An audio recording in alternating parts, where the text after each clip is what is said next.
ಚಿಕ್ಕಮಗಳೂರಿನ ಕೆಲ ತಾಲೂಕುಗಳಲ್ಲಿ ಸದ್ಯ ದೊಡ್ಡ ಪ್ರಮಾಣದಲ್ಲಿ ಮಳೆಯಾಗ್ತಾ ಇದೆ. ಇದರ ಪರಿಣಾಮ ಅಲ್ಲಲ್ಲಿ ಸಮಸ್ಯೆಗಳು ಆಗಿದ್ದಾವೆ.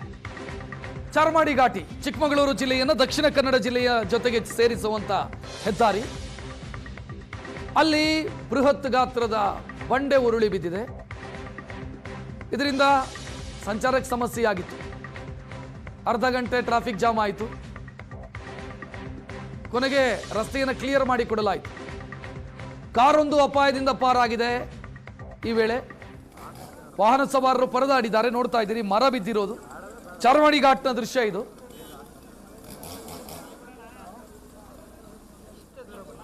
ಸದ್ಯ ಮರವನ್ನ ಕ್ಲಿಯರ್ ಮಾಡಲಾಗಿದೆ, ರಸ್ತೆ ಕ್ಲಿಯರ್ ಮಾಡಿದ್ದಾರೆ. ಮೊನ್ನೆಯಿಂದಲೂ ಕೂಡ ಈ ರೀತಿಯ ಘಟನೆಗಳು ನಡೀತಾನೆ ಇದೆ. ಚಾರ್ಮಾಡಿ ಘಾಟಲ್ಲಿ ಮರ ಬೀಳೋದು, ಮಣ್ಣು ಬೀಳೋದು, ಕಲ್ಲು ಬಂಡೆಗಳು ಉರುಳಿ ಬೀಳೋದು, ಇಂಥ ಘಟನೆಗಳು ನಡೀತಾ ಇದೆ. ಪದೇ ಪದೇ ಟ್ರಾಫಿಕ್ ಜಾಮ್ ಆಗ್ತಾ ಇದೆ. ಚಾರ್ಮಾಡಿ ಘಾಟ್ನ ದೃಶ್ಯ ಇದೆ.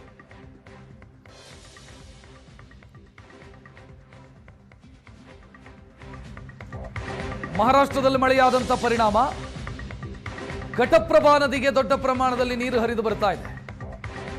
ಘಟಪ್ರಭಾ ನದಿಯಲ್ಲಿ 13,100 ಕ್ಯೂಸೆಕ್ ಒಳಹರಿವಿದೆ.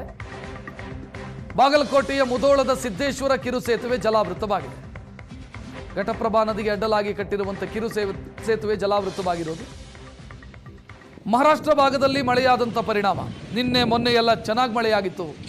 ಮಹಾರಾಷ್ಟ್ರದ ಪಶ್ಚಿಮ ಘಟ್ಟ ಜಿಲ್ಲೆಗಳಲ್ಲಿ, ಪಶ್ಚಿಮ ಘಟ್ಟ ವ್ಯಾಪ್ತಿಯ ಜಿಲ್ಲೆಗಳಲ್ಲಿ ಇದರ ಪರಿಣಾಮ ಮಲಪ್ರಭಾ ಘಟಪ್ರಭಾ ನದಿ ಹರಿವು ಜಾಸ್ತಿಯಾಗಿದೆ. ಬಾಗಲಕೋಟೆಯ ದೃಶ್ಯ ಇದು. ಘಟಪ್ರಭಾ ನದಿಗೆ ಅಡ್ಡಲಾಗಿ ಕಟ್ಟಿರುವಂಥ ಕಿರು ಸೇತುವೆ ಎಂದು ಮುಳುಗಡೆಯಾಗಿರುವಂಥ ದೃಶ್ಯ.